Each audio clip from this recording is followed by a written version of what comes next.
Hey, thanks for joining Art and me on Gray Matters, where we talk about, at least in theory, things that matter to folks with gray hair. So, Or um, certainly we talk about stuff. we do talk about a lot of Stuff. stuff. And, Yeah, and you are the most positive stuff talking guy I've sure. ever met. You walk into a room and you just make everybody feel good. Say hello to everybody and give them something to feel good about. It's kind of interesting you say that. I've had a recent dear friend of mine passed away. I've known him since college. Uh, I'll just mention his first name. I loved him dearly, Barry. And we would pick up conversations after not having spoken for a year or so, uh, like it was yesterday. But he reminded me in probably the last conversation we had, we were talking about various things, and he says, "Hey, you're the most positive guy I've ever known." Okay. And I guess he rang true. I guess from a very, I don't know why I started doing this, but at a very young age, uh, I would always try to interject something positive I've seen in a situation, even if it was none of my damn business. Uh, a waitress just doing her job, New York City. Remember the days when a waitress would have a cigarette hanging out of a edge of her mouth with a Yeah. ashtray with a long ash there, and falling into food and everything. You still find something nice to say. They were having a crappy day, probably one of many. And if you could just say something to make them feel better, like, "Gee, thanks for remembering to bring me another cup of coffee," or something, whatever it happens to be, Sure. or and things that people do.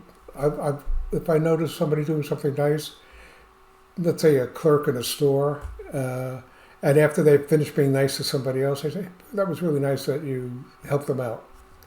It doesn't cost you anything. It makes me feel good, quite frankly. Sure. And I think for the most part, people getting some positive recognition from maybe a minor thing, and major, but mostly minor things. It's just a nice way to take maybe the edge off a day, because a lot of people just have routine Yeah. days that things Yeah, are not no, perfect for them. listen, I think it's an important thing. Everybody ought to do it. We were walking the other day down a city path with grass on either side, and there was a city worker with one of those blowers, and they had obviously just cut the lawn on either side of the path, and he was blowing the cut grass off the path, off the concrete walkway, back onto the lawn. And as he saw us approaching, he stopped the blower so we could pass by and we wouldn't get grass all over our feet or whatever.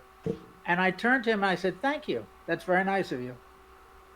And he was surprised. Nobody ever thanks him for what was a kindness. He could have kept blowing, "I've got to get this job done." But Sure. he did a very nice thing, very polite thing. Now, maybe that's part of their instructions. I don't know. But I turned and thanked him and he was surprised and pleased. So I Yeah, made, and you know what? It made you stay a little bit, because most people wouldn't recognize it or yeah. acknowledge it, and so it made him Yeah. feel a little bit better about his day. So I want Yeah, to good end for with you. one. I want to end with a story of how important it can be to be positive and share cheer. My good friend Billy Lee just happened to be one of those people who always looks like he's smiling. Mm. He's got, some people look like they've got a frown. They're not frown. Other people look like they're smiling, like Billy. And he told me the story. My mother told me the story. She said, I was feeling so down today. It was a crummy day. Everything went wrong. And I was walking over to the store, and your friend Billy Lee came by with this big smile on his face. And he said, "How are you, Mrs. Coleman?" And he just brightened my day. Mm. So I told this to Billy. I said, "You were terrific." And she really appreciated you being so happy and smiley. And he said, "I was having a crappy day. It was a rotten day. I didn't feel like smiling at all, but I just wanted to be kind." Mm. So Yeah. The answer is put a smile on your face and be kind. Make other people feel good, even if you don't feel good. I think one of the things that we can do, though, to end this and make everybody happy, is not sing the refrain from "and put on a happy face," because that I think would probably be Debbie Downer. Sorry to all our people watching who are named Debbie. Yeah. This is where you're supposed to smile, Art. For more on Celebrating Act Two, visit our webpage, follow us on Facebook, subscribe to us on YouTube, and tell your friends. Celebrating Act Two is the user manual for the second half of your life.